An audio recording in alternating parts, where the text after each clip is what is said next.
Assalamualaikum, saya Dewi Indah Purwanti, guru SMA Negeri 5 Cilegon, CGP Angkatan 8. Kali ini saya akan memaparkan aksi nyata saya pada modul 1.4 terkait budaya positif. Assalamualaikum. Perkenalkan, berikut adalah support system saya. Yang pertama adalah Ibu Rini Untari. Beliau adalah fasilitator saya. Yang kedua, Bapak Arif Nugroho. Beliau adalah pengajar praktik. Perkenalkan, berikut adalah support. Berikut adalah rancangan tindakan untuk aksi nyata saya. Berikut adalah latar belakang aksi nyata 1.4 pada modul ini adalah murid tidak menyukai peraturan karena peraturan yang ada tidak seperti keinginan murid, dan kalaupun melanggar akan dihukum dan cenderung mempermalukan mereka. Latar belakang tujuan aksi nyata ini adalah yang pertama, menciptakan murid yang merdeka dan disiplin diri yang kuat. Yang kedua, menumbuhkan budaya positif di sekolah dengan meyakini nilai-nilai universal. Tujuan aksi nyata ini adalah tolak ukur keberhasilan aksi nyata ini adalah yang pertama, terbentuknya keyakinan kelas melalui kegiatan kesepakatan kelas yang dilakukan guru dan murid. Ini Yang sedang kedua, murid dengan mengelompokkan sukarela kesepakatan menaati kelas keyakinan yang telah sama. disepakati. Jadi sedang Tolak dikelompok-kelompokkan. ukur keberhasilan aksi nyata ini adalah yang pertama, Ini lini masa ketika saya tindakan menjadi atau CGP langkah-langkah tindakan yang ditanyakan akan hampir di dilaksanakan. setiap Yang kegiatan pertama, lokal sharing karya. dengan sekolah terkait Ada materi tidak budaya guru yang positif dan terkenang keyakinan di kelas di hati sekolah. Yang kedua, sharing dengan saya rekan itu? guru sambil melakukan Saya diseminasi udah pemahaman mencari, Pak. terkait Nggak materi budaya ketemu, Pak. positif dan Dan saya keyakinan pikir kelas cuma serta saya. segitiga Ternyata restitusi. ketika saya sharing dengan Yang ketiga, teman mengajak sama. rekan guru Alasannya membuat dan semacam-macam. menerapkan Mungkin budaya karena kita memang positif waktu dan itu keyakinan tidak kelas serta memiliki segitiga hal restitusi. ini. Ketika saya Keempat, menjadi merefleksi CGP dan mengevaluasi ditanyakan keyakinan hampir kelas di yang telah setiap dibuat. kegiatan lokal karya. Ada tidak guru yang terkenal?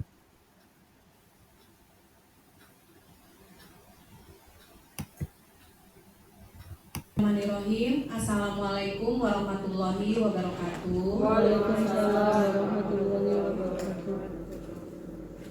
Pada teman-teman yang sudah hadir untuk berbagi aksi nyata hari ini, saya ucapkan terima kasih.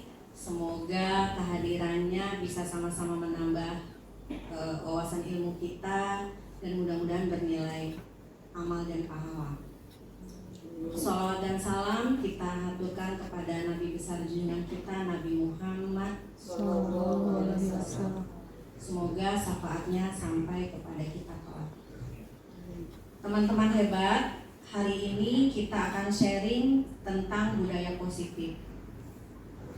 Saya sebagai CGP mendapat tugas untuk berbagi aksi nyata, berbagi praktik baik terkait budaya positif. Sebelumnya saya perkenalkan beberapa teman-teman yang hadir pada desiminasi hari ini. Berikut adalah Bu Eti. Bu Eti lihat ke kamera. Nah, Bu Eti ini mapelnya PAI. Lalu ada Bu Ening, PKWU, Bu Iis, Kimia. Bu Devi, matematika, di sebelahnya ada Bu Marisa, guru matematika, Bu Rohma, sejarah, Bu Sri, sejarah, di sebelah ada Bu Yati, Bu guru PKN, di belakang ada Bu Anissa dari Mapel Kimia, dan beliau juga guru penggerak, sudah lolos guru penggerak angkatan sebelumnya.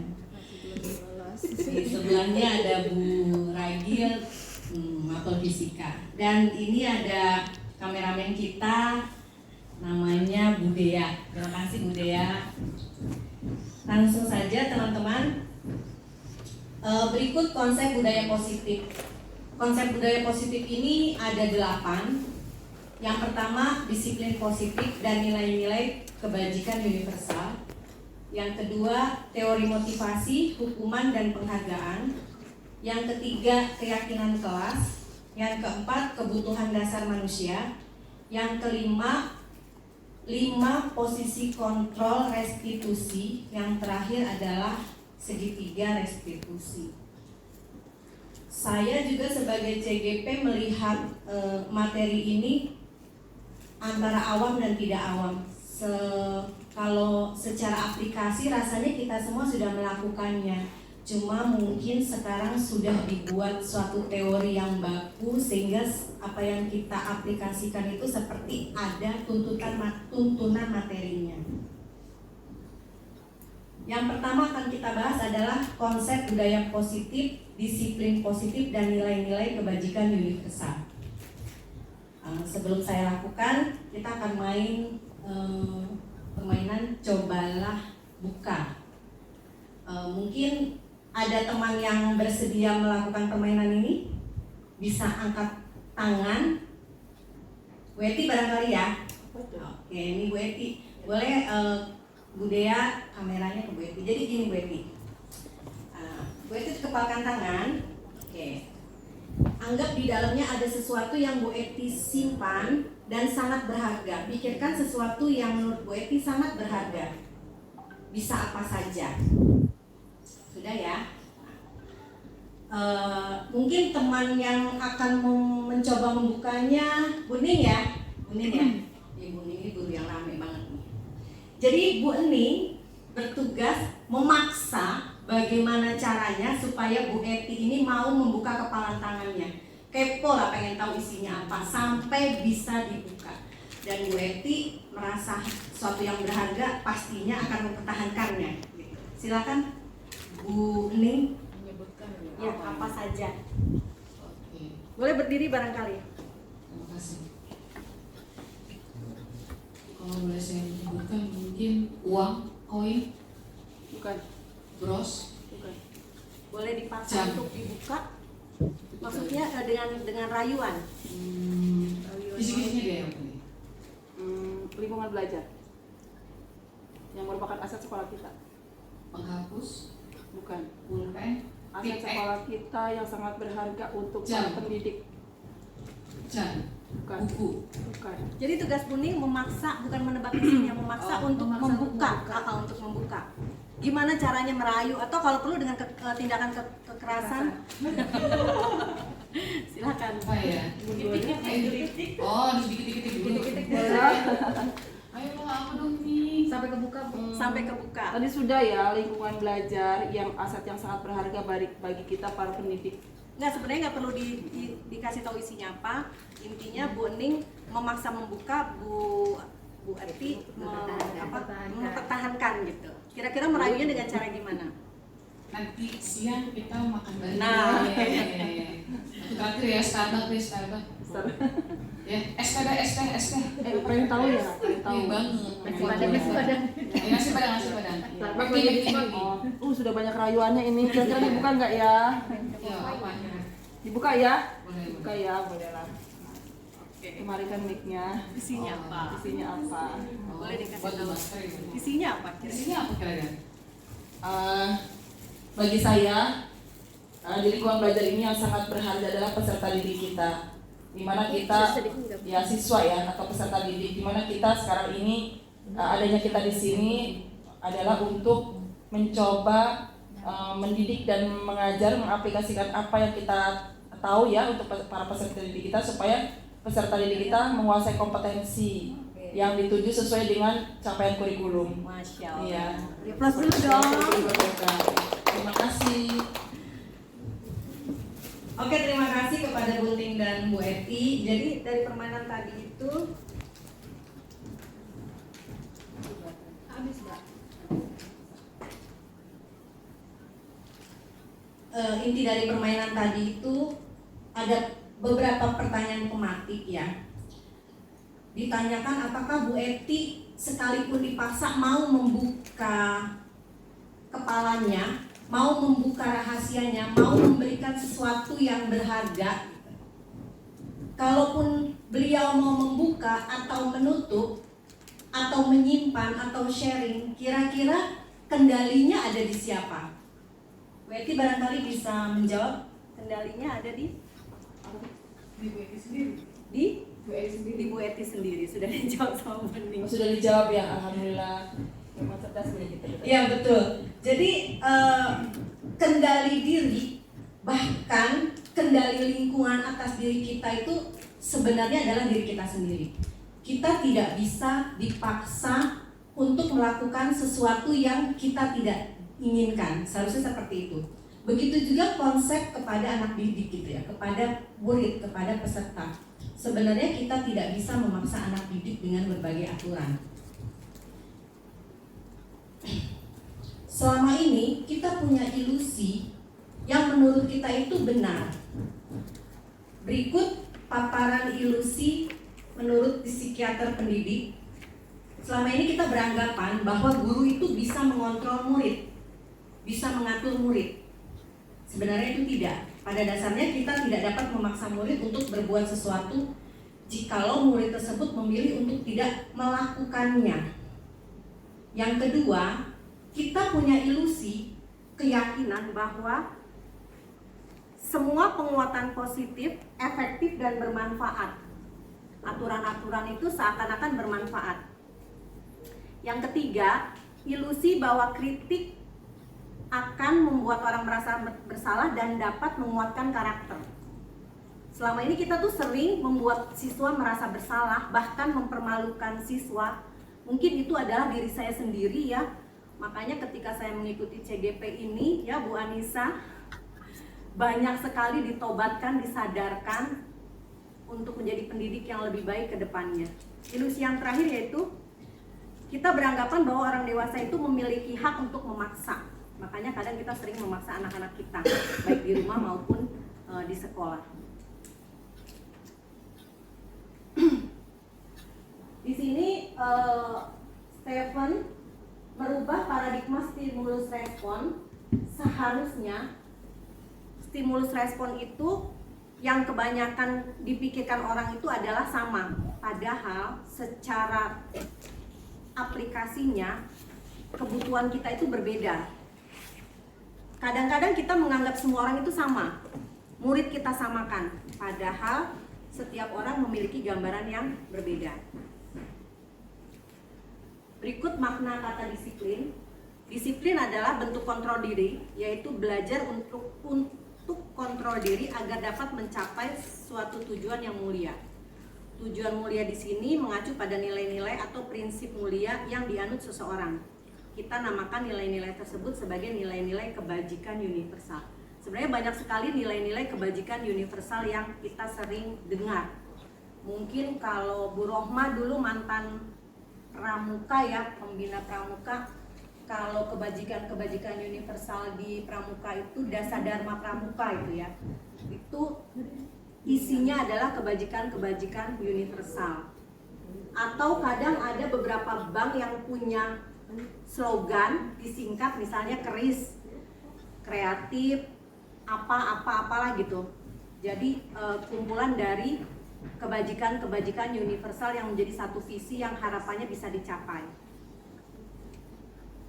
Sementara karena kita adalah guru dan saat ini kita sedang mencoba mengaplikasi kurikulum Merdeka, maka Bismillahirrahmanirrahim. Assalamualaikum warahmatullahi wabarakatuh. Waalaikumsalam warahmatullahi wabarakatuh.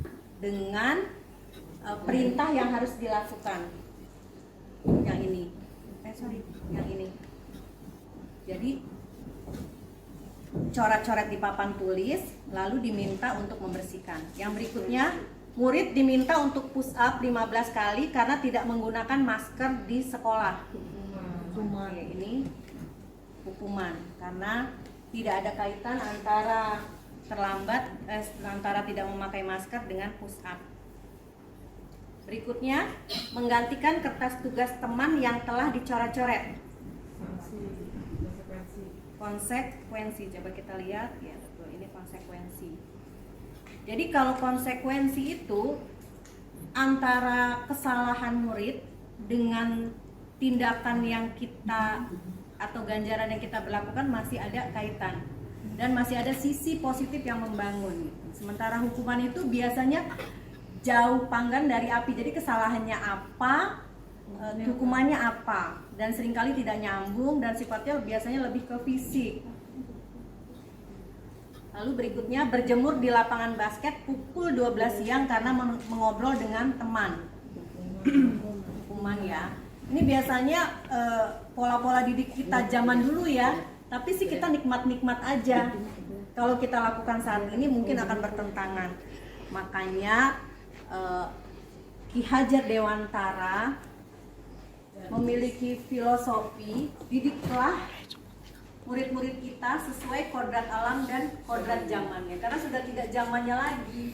Tapi kita tuh sering gitu kalau di kelas bilang gini, ibu dulu, saya dulu gitu.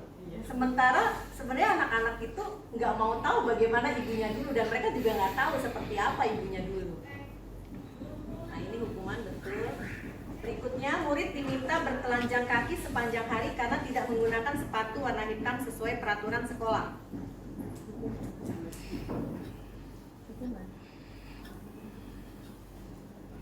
Ini hukuman atau konsekuensi kira-kira?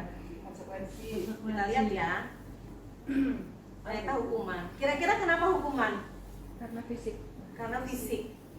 Karena lebih ke fisik. Ya. Berdiri di depan kelas sambil mengangkat satu kaki karena tidak bisa menjawab pertanyaan. Hukuman. Ya, karena lebih ke fisik. Membersihkan tumpahan air di meja tulis karena tersenggol pada saat belajar. Ini walaupun sifatnya ada pergerakan, ada motorik yang bergerak, tapi bukan murni hukuman fisik karena masih ada kaitannya dengan kesalahan yang dibuat oleh murid. Ini yang terakhir, kehilangan 10 menit jam istirahat untuk mengerjakan tugas karena terlambat datang dan tertinggal pelajaran selama 10 menit. Konsekuensi. Ini yang tadi konsekuensi. Nah ini Bu, selanjutnya dihukum oleh penghargaan. Dulu pernah waktu Bu Anissa memaparkan ini, saya benar-benar tidak bisa menerima. Dihukum oleh penghargaan. Ternyata setelah saya mendapatkan materi ini, saya bisa mencerna dan ini bisa saya terima di akal saya ya, bahwa ternyata hukuman penghargaan itu adalah sebuah hukuman secara tidak langsung. Menurut Alvin Kohn, saat kita berulang kali menjanjikan hadiah kepada anak-anak agar berperilaku bertanggung jawab, atau kepada seorang murid agar mempelajari sesuatu yang baru, atau kepada seorang karyawan agar melakukan pekerjaan yang berkualitas, kita sedang berasumsi mereka tidak dapat melakukannya, atau mereka tidak akan memilih untuk melakukannya. Jadi kita harus memberi stimulus dulu, memberi sesuatu dulu, merangsang sesuatu. Pada akhirnya apa yang mereka lakukan itu berdasarkan imbalan, bukan kesukarelaan. Nah ini ibu-ibu, ini yang menarik nih, mungkin bisa kita simak bersama ya. Dihukum oleh penghargaan. Yang pertama, dihukum oleh penghargaan, pengaruh jangka pendek dan jangka panjang.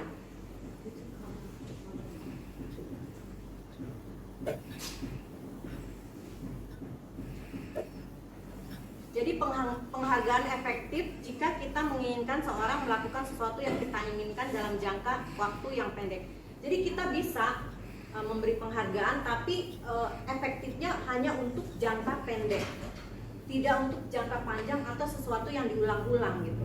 Kalau kita mengharapkan seseorang melakukan sesuatu yang berkesinambungan, lalu kita beri hadiah, itu secara teori psikologi tidak efektif. Karena yang jangka panjang itu harus tumbuh dari kesadarannya sendiri. Jika kita menggunakan penghargaan lagi dan lagi, maka orang tersebut akan tergantung pada penghargaan yang diberikan, serta kehilangan motivasi dalam diri.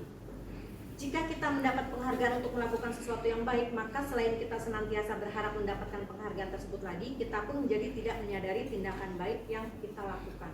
Jadi kita secara tidak langsung tidak sadar yang kita lakukan ini baik, karena kita melakukannya karena sesuatu.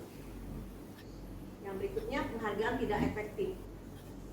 Suatu penghargaan adalah suatu benda atau peristiwa yang diinginkan yang dibuat dengan persyaratan. Hanya jika Anda melakukan hal ini, maka akan mendapatkan penghargaan yang diinginkan. Jadi biasanya kalau tidak ada yang diberikan, orang tidak mau melakukan hal tersebut. Nah ini yang berikutnya, ini yang paling menarik ketika saya membaca materi. Penghargaan itu ternyata merusak hubungan. Ketika seorang diberi penghargaan atau dipuji di depan orang banyak, maka yang lain akan merasa iri. Dan sebagian dari mereka akan tidak menyukai orang yang diberikan penghargaan tersebut. Kadang-kadang kita merasakan begitu kan, ketika teman kita dapat hadiah, mungkin guru berprestasi atau apa, yang lain merasa iri. Kenapa? Karena begini Bu, di lingkungan yang seluas ini, dengan poin penilaian yang banyak, ketika seorang dihargai pada satu poin saja, sementara orang lain melakukan poin-poin yang lain dengan lebih baik, terkadang orang lain tidak bisa menerima. Karena kompetensi yang lain itu seakan tidak terakomodir. Mungkin hal ini yang bisa menjawab beberapa pertanyaan siswa. Kadang-kadang saya juga suka bingung ketika murid bertanya, kenapa sih Bu sekarang nggak boleh ada ranking? Kenapa sih Bu sekarang intelijensi tidak harus dijadikan keutamaan? Yang berikutnya, jika seorang guru sering memberikan penghargaan kepada murid-muridnya, besar kemungkinan murid-murid termotivasi hanya untuk menyenangkan gurunya. Mereka tidak akan bersikap jujur kepada guru tersebut. Berikutnya, ini penghargaan merusak hubungan. Penghargaan menciptakan persaingan di dalam kelas, dan persaingan menciptakan kecemasan. Nah ini Bu, penghargaan itu menciptakan persaingan, sementara persaingan menciptakan kecemasan. Sementara kalau kita belajar atau KBM, yang utama itu ketika murid bisa menerima pembelajaran, mereka itu harus dalam kondisi bahagia, harus kondisi nyaman, harus kondisi tidak tertekan. Lalu ketika mereka ditekan oleh kecemasan, rasa panik, sementara teman udah dapat hadiah dia belum, itu biasanya merusak konsentrasi mereka. Dan yang ini, yang terakhir ini yang paling buruk menurut saya, ketika penghargaan tidak bisa mengakomodir kompetensi yang lain. Misalnya kita memberi penghargaan terkait kompetensi ranking, padahal siswa 37 satu kelas, tidak semua pastinya memiliki intelijensi yang baik gitu secara ranking. Mungkin kalau di luar mereka punya motorik yang bagus, eskul juga memiliki jiwa kepemimpinan. Nah ini yang terakhir adalah mereka yang percaya bahwa mereka tidak memiliki kesempatan untuk mendapatkan penghargaan akan berhenti mencoba. Jadi siswa yang, oh udahlah saya nggak bisa ranking, udahlah jadi males gitu. Jadi yang udah ala kadarnya. Belum lagi nanti kalau tuntutan dari orang tua, karena memang stereotipnya orang tua tuh masih berpikir anak sekolah itu yang berprestasi yang punya ranking gitu. Berikutnya, penghargaan mengurangi ketepatan. Menurut riset, dalam sebuah percobaan, sekelompok anak laki-laki berusia sekitar 9 tahun diminta untuk melihat gambaran wajah yang ditampilkan di layar, dan mereka harus memberitahukan jika wajah-wajah tersebut sama atau berbeda. Gambar-gambar tersebut hampir sama. Beberapa dari mereka diberi penghargaan dalam bentuk uang pada saat mereka memberikan jawaban benar, sementara sebagian yang lain tidak. Akhirnya, anak-anak laki-laki yang dibayar membuat lebih banyak kesalahan. Berikutnya, penghargaan menurunkan kualitas. Selanjutnya, penghargaan mematikan kreativitas. Jika murid-murid diminta berpikir mengenai hadiah atau penghargaan yang bisa mereka dapatkan bila berhasil menulis sebuah puisi atau kreativitas kelompok, murid-murid menjadi berkurang, kreativitas murid-murid menjadi berkurang dibandingkan dengan yang tidak diberitahukan tentang hadiah yang bisa mereka terima. Jadi ketika kita melakukan sesuatu tanpa ada imbalan atau hadiah, tanpa diimingi apapun, biasanya anak-anak itu lebih termotivasi jika tidak diberitahu apa yang akan mereka dapatkan. Berikutnya, penghargaan adalah menghukum. Penghargaan menghukum mereka yang tidak mendapatkan penghargaan. Misalnya dalam sistem ranking, mereka yang mendapatkan ranking kedua atau pertama akan merasa paling dihukum. Karena dituntut begini, kan kamu pintar, kan kamu bisa, jadi apa-apa harus mereka. Berikutnya, memberikan penghargaan dan hukuman adalah hal yang sama, karena keduanya mencoba mengendalikan perilaku seseorang. Jadi menghukum juga mengendalikan seseorang, memberi hadiah juga mengendalikan seseorang. Sementara pendidikan yang merdeka itu seharusnya kendalinya itu adalah di diri mereka masing-masing, di murid masing-masing, di guru masing-masing. Yang terakhir, jika suatu penghargaan diharapkan namun Anda tidak mendapatkannya, Anda akan merasa dihukum atau kecewa. Motivasi dari dalam diri. Saat seorang anak belajar untuk pertama kali menggabungkan huruf-huruf dan kata-kata serta menyadari bahwa ia dapat membaca, timbul pilar di matanya dan sebuah senyuman di wajahnya. Anak-anak tersebut begitu gembira bahwa ia telah mempelajari dan menguasai satu keterampilan baru.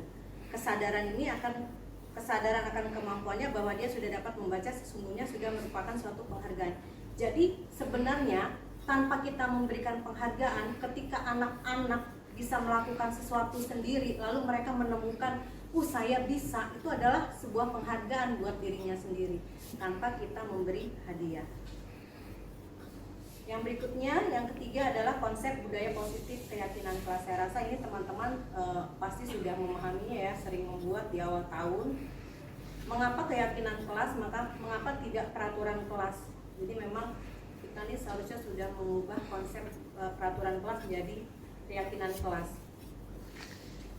Ini kalau kita di kendaraan terus disuruh memakai helm pada saat mengendarai roda 2 atau motor, kira-kira karena apa, Bu? Untuk apa? Keselamatan. Jadi bukan karena takut sama polisi, takut ditilang, tapi kita paham itu karena keselamatan dan itu adalah bentuk keyakinan. Begitu juga ketika kita memakai masker, itu adalah bentuk keyakinan diri bahwa itu adalah satu menjaga keselamatan. Nilai-nilai keselamatan atau kesehatan inilah yang disebut sebagai satu keyakinan yang kita yakini bahwa kita kalau tidak melakukan itu imbasnya adalah ke diri kita sendiri. Itu adalah suatu keyakinan, yaitu nilai-nilai kebajikan universal yang disepakati secara tersirat dan tersurat. Ini perbedaan antara keyakinan kelas dan aturan. Biasanya kalau aturan itu tegas, tidak boleh memakai handphone ketika KBM, tidak boleh tidur waktu KBM, tidak boleh makan waktu KBM. Sementara kalau kita menggunakan keyakinan kelas, itu sifatnya lebih abstrak daripada peraturan. Jadi tidak terlalu rinci dan tidak terbaca tugas, tapi biasanya bisa mengakomodir banyak aturan. Yang berikutnya, keyakinan kelas merupakan pernyataan-pernyataan universal, hal-hal yang baik. Yang berikutnya, pernyataan keyakinan kelas senantiasa dibuat dalam bentuk positif. Keyakinan kelas hendaknya tidak terlalu banyak sehingga mudah diingat dan dipahami oleh semua warga kelas.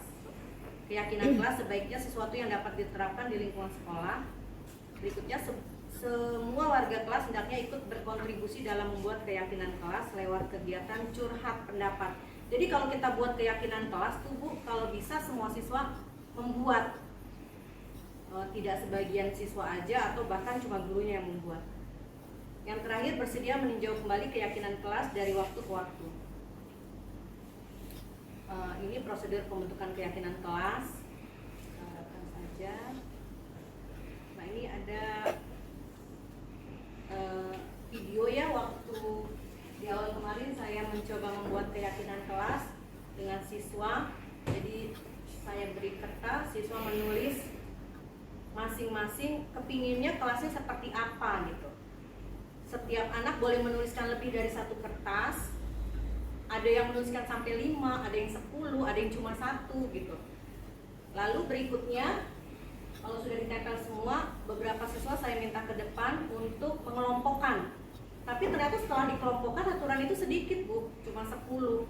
Cuma mereka dengan bahasa-bahasa yang berbeda. Sudah dikelompokkan, berikut hasilnya. Biasanya saya minta anak untuk menuliskan. Biasanya ditempel, cuma kita karena kelas kita mau bongkaran ya, saya minta anak-anak menuliskan. Tapi walaupun tidak dibongkar, biasanya saya minta anak-anak untuk menuliskan lalu membuat tanda tangan.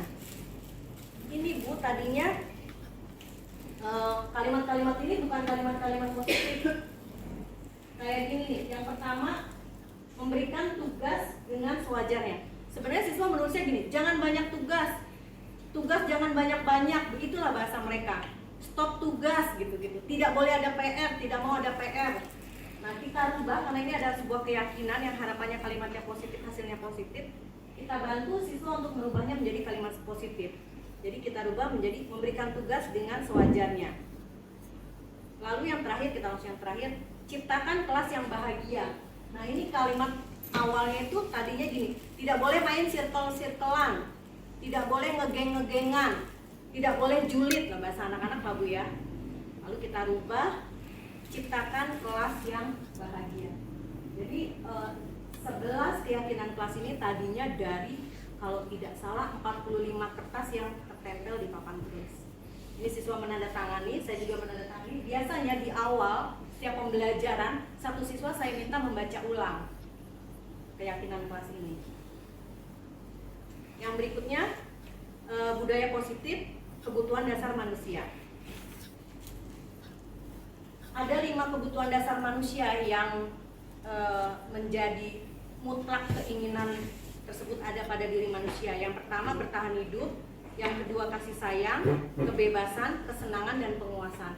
Dan biasanya Bu, siswa-siswa yang memiliki penyimpangan sosial, perlakuan diri yang kurang baik, atau perlakuan diri kepada lingkungan sosial yang kurang baik itu karena mereka memiliki kekurangan dari 5 kebutuhan dasar manusia ini. Yang pertama adalah kebutuhan bertahan hidup. Kebutuhan bertahan hidup adalah kebutuhan yang bersifat fisiologis untuk bertahan hidup. Misalnya kesehatan, rumah, makan. Kalau kita punya murid yang makannya kurang, yang rumahnya enggak bersih, atau yang kesehatannya juga tidak diperhatikan orang tua, wajar kalau pada akhirnya murid tersebut memiliki tindakan yang menyimpang atau seringkali melanggar aturan. Berikutnya, kasih sayang dan rasa diterima atau kebutuhan untuk diterima. Begitu juga ketika siswa atau murid tidak memiliki rasa kasih sayang yang cukup dari orang tuanya. Terkadang mereka mencari perhatian di luar dengan hal-hal yang negatif atau yang positif tapi kebablasan. Misalnya pacaran atau bahkan menyukai gurunya. Berikutnya adalah penguasaan, kebutuhan pengakuan atas kemampuan. Kebutuhan ini berhubungan dengan kekuatan untuk mencapai sesuatu, menjadi kompeten, menjadi terampil, diakui atas prestasi dan keterampilan kita, didengarkan dan memiliki rasa harga diri. Nah, biasanya kebutuhan penguasaan ini kalau di kelas dimiliki anak-anak yang ambisi ya, yang secara kompetensi senang bersaing. Berikutnya, kebebasan, kebutuhan akan pilihan. Kebutuhan untuk bebas adalah kebutuhan akan kemandirian, otonomi, memiliki pilihan dan mampu mengendalikan arah hidup seseorang. Anak-anak dengan kebutuhan kebebasan yang tinggi menginginkan pilihan. Mereka perlu banyak bergerak, suka mencoba-coba, tidak terlalu terpengaruh orang lain, dan senang mencoba hal baru dan menarik. Jadi kebebasan itu bisa kita aplikasikan bukan dengan motorik saja, tapi bisa juga dengan kondisi pembelajaran ketika kita memberikan tugas, membebaskan siswa untuk membuat tugasnya dalam bentuk apa saja. Selama ini kan kita sering memberi tugas begini, kita nanti membuat misalnya publikasi untuk mempublikasikan sekolah kita. Semua buat dalam bentuk video. Nah, mungkin anak-anak yang tidak suka bikin video atau tidak mampu, tidak punya kompetensi membuat video akan menjadi malas, saya nggak bisa. Makanya kalau bisa kedepannya kita memberi tugas itu membebaskan kepada murid, terserah mereka mau membuatnya dalam bentuk apa. Dari situ kita bisa mengukur kreativitas siswa, kemandiriannya, kemampuannya. Lalu yang berikutnya adalah kesenangan, kebutuhan untuk merasa senang. Kebutuhan akan kesenangan adalah kebutuhan untuk mencari kesenangan, bermain dan tertawa. Bayangkan hidup tanpa kenikmatan apapun, betapa menyedihkan. Jadi ibu-ibu guru hebat yang saya pelajari di guru penggerak ini memang luar biasa ya. Menurut filosofi Ki Hajar Dewantara, ternyata mau murid maupun guru di usia berapapun, kita itu membutuhkan kesenangan. Bahkan kita tuh kadang-kadang butuh kembali kepada masa kanak-kanak kita atau childhood gitu ya. Boleh sesekali kita lakukan permainan di kelas, atau kalau perlu seharian kita main gitu. Karena siswa sudah bosen, sudah jenuh. Kalau kita ajak main, mereka seperti healing. Next berikutnya ketika menerima materi mungkin mereka lebih senang, lebih siap.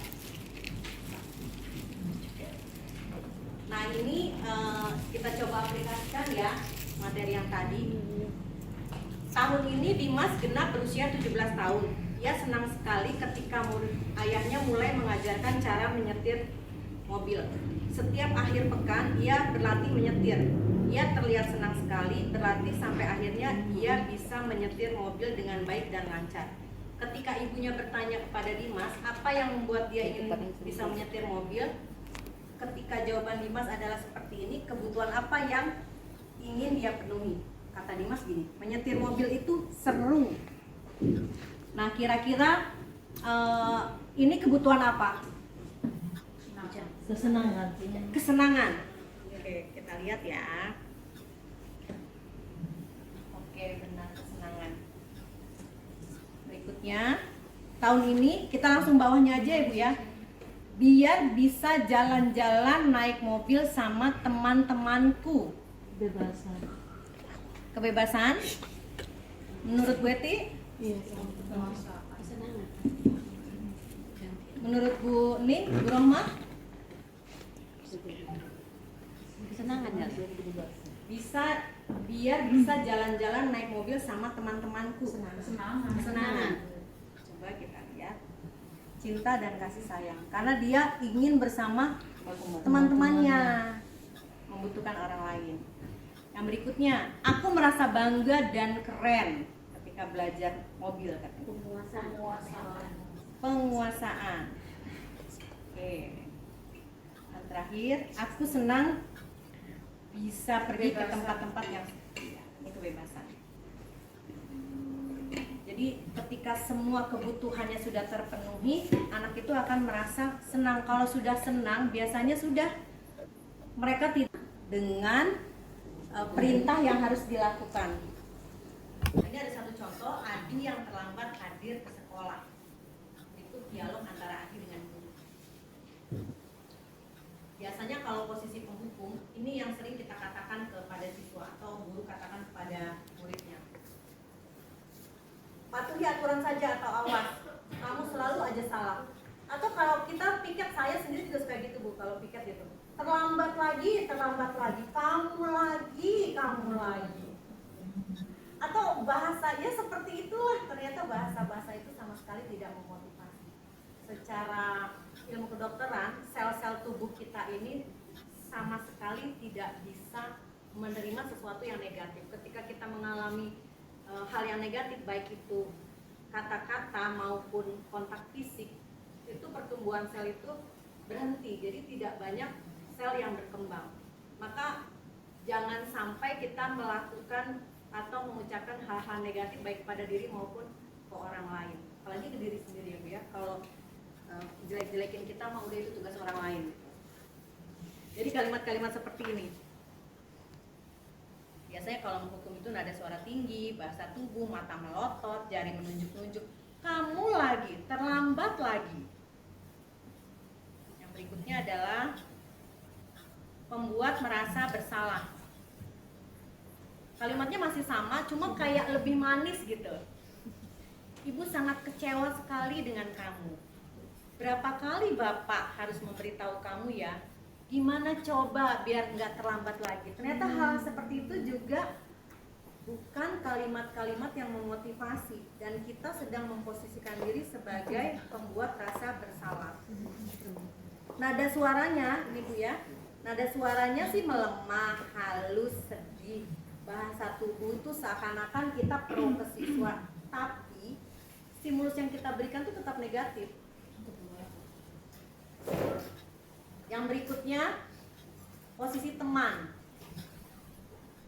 Biasanya kalimat-kalimatnya seperti ini. Ayo bantulah demi Bapak. Ayo ingat tidak bantuan Bapak selama ini. Kamu bisa naik kelas tuh gara-gara Ibu. Kamu bisa begini tuh gara-gara ibu. Yang seperti ini juga ternyata belum cukup bisa memotivasi siswa. Karena pada akhirnya ketika kita memaparkan hal-hal baik atau menuntut kepada siswa, siswa itu tetap merasa bersalah. Ini posisi pemantau, kalimat-kalimatnya. Adi, tahukah kamu jam berapa kita memulai tadarus misalnya? Kamu terlambat sekian menit, apa kamu sudah mengerti konsekuensi yang harus dilakukan bila terlambat? Nah, ini posisi pemantau. Kita lihat posisi manajer adalah posisi yang baik. Ini kalimat-kalimat budaya positif terkait aplikasi dari tadi ya, siswa yang terlambat. Kalimatnya kurang lebih, apa kamu meyakini? Jika kamu meyakini, apakah kamu bersedia memperbaiki? Jadi si siswa itu atau murid itu ditanya kesalahannya apa, bukan kita yang memberitahu kesalahannya, bukan kita yang teriak kamu terlambat lagi gitu, bukan seperti itu. Kita berhadapan dengan siswa, kita tanya kira-kira ada yang salah tidak, kenapa baru sampai. Jadi kita tanya supaya mereka yang menyadari bahwa mereka terlambat. Kalau sudah, nanti kita meminta mereka juga yang membuat solusi seperti apa ke depannya. Memang ini kesannya begini ya Bu, kita udah melakukan berkali-kali tapi tidak ada perubahan. Ternyata memang motivasi positif ini butuh waktu. Tapi ketika kita ulang-ulang, insya Allah ini jangka waktunya akan lama. Ketika anak sudah memahami keyakinan dirinya, tahu kenapa telat dan itu salah, mereka menyadari tanpa ada stimulus negatif itu.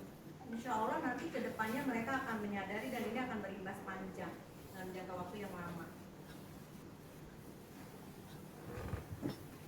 Nah ini contoh satu kasus. Saya kecewa sekali dengan kamu. Kira-kira ini kita sebagai posisi apa, Bu? Saya kecewa sekali dengan kamu. Pemantau, pembuat orang merasa bersalah, teman atau pembuat orang merasa bersalah. Oke, saya buat ya. Ini konsep yang kelima, konsep budaya positif, restitusi. 5 posisi kontrol. Segitiga restitusi. Nah ini Ibu, segitiga restitusi ini adalah salah satu cara ketika kita menghadapi masalah. Apa yang harus kita lakukan kepada anak? Yang pertama adalah menanyakan keyakinan. Yang kedua, validasi tindakan yang salah. Yang ketiga, menstabilkan identitas. Jadi ketika kita menemukan murid yang melakukan kesalahan, yang pertama yang harus kita lakukan adalah menanyakan keyakinan. Jadi seperti ini kalimatnya kurang lebih. Kira-kira keyakinan kelas apa yang telah kita sepakati? Keyakinan kelas apa yang telah kamu langgar? Kamu inginnya seperti apa? Lalu yang berikutnya kita validasi kesalahannya, seakan-akan kita pro gitu. Saya juga ngerti kamu melakukan itu, ibu juga dulu pernah begitu, tapi paham kok ibu kenapa kamu melakukan hal seperti itu. Ternyata ketika kita memvalidasi kesalahan seseorang, ini bukan ke murid aja ya Bu ya, ke lawan bicara kita, ke anak-anak, ke pasangan kita, ini akan menjadi satu komunikasi, awal komunikasi yang baik. Jadi ketika orang merasakan di posisi kita, orang akan lebih terbuka kepada kita. Lalu yang terakhir, menstabilkan identitas. Kalimat-kalimatnya, kamu bukan satu-satunya orang yang pernah melakukan hal ini. Setiap orang pasti pernah melakukan kesalahan. Ini beberapa sesi restitusi. Yang pertama tadi menstabilkan identitas. Kita bisa membuat kalimat seperti ini. Membuat salah itu tidak apa-apa nak, tidak ada manusia yang sempurna. Saya juga pernah melakukan kesalahan seperti itu. Kita bisa menyelesaikan ini. Jadi kita mencoba memberikan keyakinan kepada siswa bahwa hal seperti itu biasa gitu. Lalu yang kedua, validasi tindakan yang salah. Kalimat-kalimatnya bisa seperti ini. Kamu pasti punya alasan mengapa melakukan hal itu. Kamu patut bangga pada dirimu sendiri karena kamu telah melindungi sesuatu yang penting buatmu. Kamu boleh mempertahankan sikap itu, tapi kamu harus menambahkan sikap yang baru atau sikap yang lain. Berikutnya, sesi menanyakan keyakinan. Sesi menanyakan keyakinan itu kita tanyakan kepada siswa keyakinan apa yang sudah dilanggar, keyakinan kelas apa yang sudah dibuat yang mereka langgar. Kalau mereka sudah paham, kita tanya juga solusinya. Seperti apa kira-kira solusinya ke depan. Demikian ibu-ibu paparan budaya positif yang sudah saya terima materinya selama menjadi CGP. Yang tadi saya paparkan ada 6 budaya positif. Terima kasih kepada teman-teman. Barangkali ada yang mau di-sharingkan terkait budaya positif yang pernah kita aplikasikan di kelas. Silakan. Keyakinan kelas sama tidak dengan kesepakatan. Keyakinan kelas sama tidak dengan kesepakatan. Barangkali teman-teman ada yang bisa sharing juga tentang keyakinan kelas dan kesepakatan kelas sama tidak?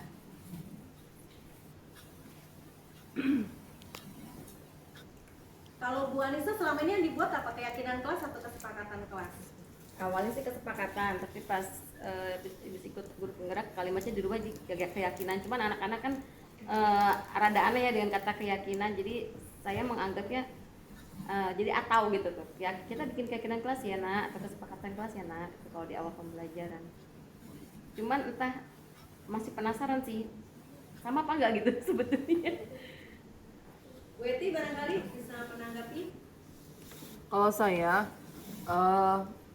bahasa yang bisa dimengerti anak ya, walaupun kita misalkan sama dengan tadi keyakinan, karena anaknya pahamnya kesepakatan kelas, yang saya bikin kesepakatan kelas sesuai dengan persetujuan mereka. Artinya kalau misalkan mereka tidak setuju, maka ada konsekuensi yang harus ditanggung. Jadi kesepakatan kelas. Yang lain barangkali teman-teman ada yang punya pendapat? Mungkin kalau menurut saya Bu Anissa sama ya, saya itu awalnya mengenalnya kesepakatan kelas. Kalau dulu-dulu taunya aturan kelas, terus kesepakatan kelas. Tapi setelah mendapatkan materi CGP ini, yang saya coba aplikasikan adalah keyakinan kelas. Jadi mungkin bukan cuma soal bahasa, tapi memang soal makna dari bahasa itu. Kalau kita membuat kesepakatan kelas, itu belum tentu menjadi satu keyakinan. Tapi kalau kita membuat keyakinan kelas, itu adalah bagian dari seluruh kesepakatan kelas yang sudah dibuat bersama, lalu berusaha untuk diyakini. Makanya saya juga bergeser dari kalimat kesepakatan kelas menjadi keyakinan kelas. Harapannya semua yang sudah ditulis, diyakini, dilakukan, diaplikasi, dan ada perubahan. Demikian sih. Berarti seluruh kesepakatan kelas, di dalamnya ada seluruh kesepakatan kelas yang dibuat oleh siswa dan guru. Siswa, bahkan siswa. tidak dari guru. Berarti sebanyak-banyaknya juga boleh? Banyak Bu, jadi kalau kemarin itu contohnya anak kan saya kasih kertas. Kalau poinnya mereka 3, jadi 3 kertas. Lalu tempel semua di papan tulis. Kalau sudah kita kelompokkan, tapi kalau sudah dikelompokkan itu sebenarnya nggak jadi banyak Bu. Jadi kayak gini, tidak boleh makan di kelas, tidak boleh bawa minuman ke kelas, Tidak boleh tidur di kelas. tidak boleh tidur di kelas, tidak boleh tidur saat guru menerangkan. Poinnya tidur. Jadi tinggal kita rubah, silakan istirahat di luar jam KBM. Ini ada satu contoh, Adi yang terlambat hadir ke sekolah. Itu dialog antara Adi dengan guru.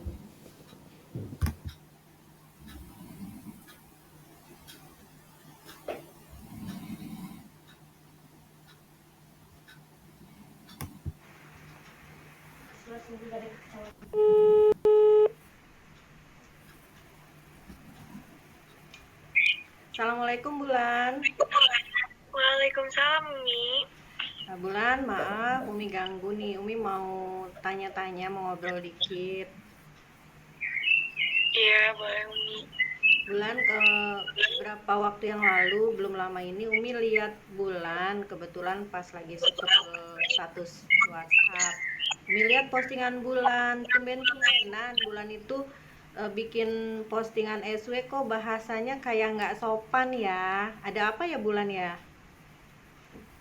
Iya Umi, jadi Bulan tuh kesel. Bulan gak lolos seleksi pemberkasan dalam acara pemilihan duta anak. Oh, yang duta anak Cilegon itu ya? Iya Umi, Nggak lolos sampai tahap apa, Bulan? Bulan gak lolos tahap pemberkasan. Ini Bulan kesel. Bulan bikin status. Kenapa bisa nggak lolos? Karena dari pihak panitia kurang adanya komunikasi bahwa pemberkasan tersebut harusnya menggunakan secara cam scanner. Berarti postingan yang kemarin kurang sopan itu ditujukan ke panitia ya kayaknya. Iya Umi, biar dilihat panitia. Ya Allah. Terus kira-kira kalau Bulan bikin postingan kayak gitu, bagus nggak sih? Sebenarnya nggak bagus sih Umi, karena kurang sopan juga. Tapi Umi ngerti sih kalau Bulan sampai bikin postingan kayak gitu pasti kesel banget gitu. Udah berusaha terus gagal di tengah-tengah gitu ya. Iya, Terus tapi Bulan Bulan sadar dong kalau yang Bulan lakuin itu ya pertama kurang tepat, kedua juga beresiko loh. Kira-kira paham nggak resikonya? iya beresiko. Bulan tuh dilihat sama di mana jejak ketika Bulan posting sesuatu melalui HP nih, itu kan di jejak digital kan selalu ada ya, jadi Bulan tuh terus suka dilihat juga sama guru-guru, nggak enak dilihat, nggak enak dipandang juga gitu dari status itu. Iya, berarti sadar dong. Kita tuh setiap individu pasti punya keyakinan diri ya. Di kelas juga kita ada keyakinan kelas. Kira-kira keyakinan diri apa nih yang nggak pas ketika Bulan melakukan postingan yang nggak sopan itu? Iya, Bulan kurang sopan, terus juga dilihat sama guru-guru juga statusnya Bulan, terus dilihat sama teman-teman, jadi Bulan dilihatnya kurang bijak dalam bermedia sosial karena kurang sopan. Betul, apalagi duta anak Cilegon loh, harusnya jadi panutan, harusnya jadi contoh ya. Nih nanti ya udahlah, semua udah terjadi ya. Umi ngerti lah kalau Bulan tuh kesel banget, tapi jadiin pengalaman nih, kira-kira ke depan kalau terjadi lagi segala sesuatu itu kan nggak selalu jadi sesuai dengan keinginan kita ya. Di ke depan lagi kalau menghadapi situasi kayak gini, ini apa yang Bulan mau lakuin nih? Bulan mungkin harus lebih legowo karena bisa di tahun depan juga nggak sepatutnya, nggak seharusnya Bulan pasang status kayak gitu dengan ada kata-kata yang nggak sopan juga. Iya, apalagi Bulan ini termasuk yang prestasinya banyak loh, nggak cuma di kelas, di luar kelas, ekstrakurikuler juga banyak. Jadi kalau kita gagal di satu tempat, kita coba di tempat lain gitu ya. Iya. Dan Bulan jadi bisa mengambil pelajaran dari yang kasus yang tadi ya, jangan bikin-bikin SW yang kurang baik lagi ya. Iya Umi. Ya udah itu aja, jangan dilakuin lagi, jangan diulangin lagi anak ya. Ya baik Umi, terima kasih Umi. Ya, sama-sama. Umi tutup ya. Assalamualaikum. Waalaikumsalam. Selesai. Ini kerekam gak tadi? Enggak, udah dimatiin. Coba dilihat. Kan bisa dipotong juga. Assalamualaikum warahmatullahi wabarakatuh. Hai semua, saya Bulan Afina Humairah. Saya senang melakukan praktik segitiga restitusi bersama guru saya dalam pemecahan masalah yang saya alami, yang dimana masalah saya kurang sopan, santun, dan bijak dalam bermedia sosial. Dengan melakukan praktik segitiga restitusi ini, saya harus berperilaku sopan terhadap perkataan dan perbuatan yang saya lakukan dalam sehari-hari.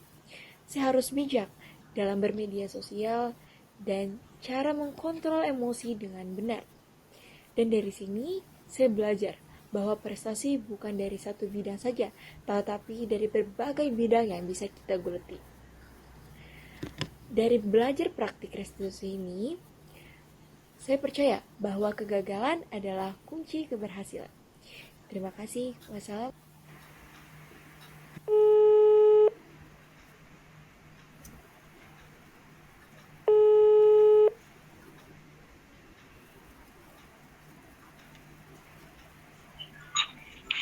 Assalamualaikum Ana.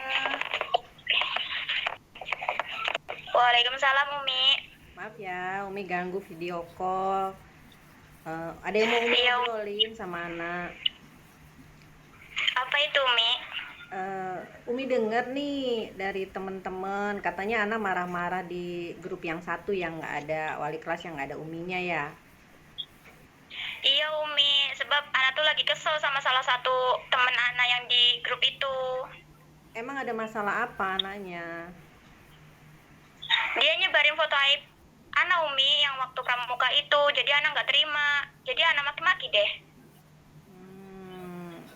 Emang fotonya gimana sih saking sampai marah kayak gitu?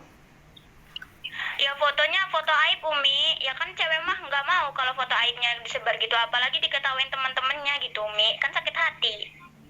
Iya sih, Umi ngerti lah kalau perempuan begitu. Umi juga gitu sih, kalau foto dijadiin bahan bercandaan, walaupun kadang-kadang bercanda gitu, kalau kita hati lagi nggak enak nggak terima ya Nak ya, ngerti lah Umi.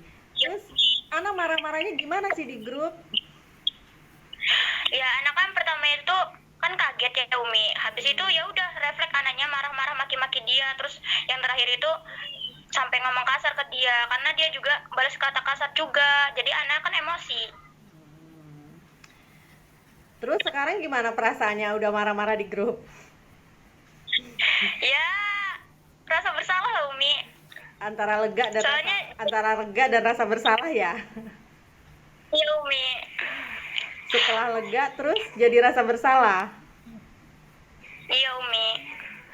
Terus kalau kita nih ya Nak ya, ngadepin orang ya pasti adalah orang bikin salah ke kita, terus kita balasnya marah-marah kayak gitu. Kira-kira Ana ngerasa udah bener belum sih yang Ana lakuin?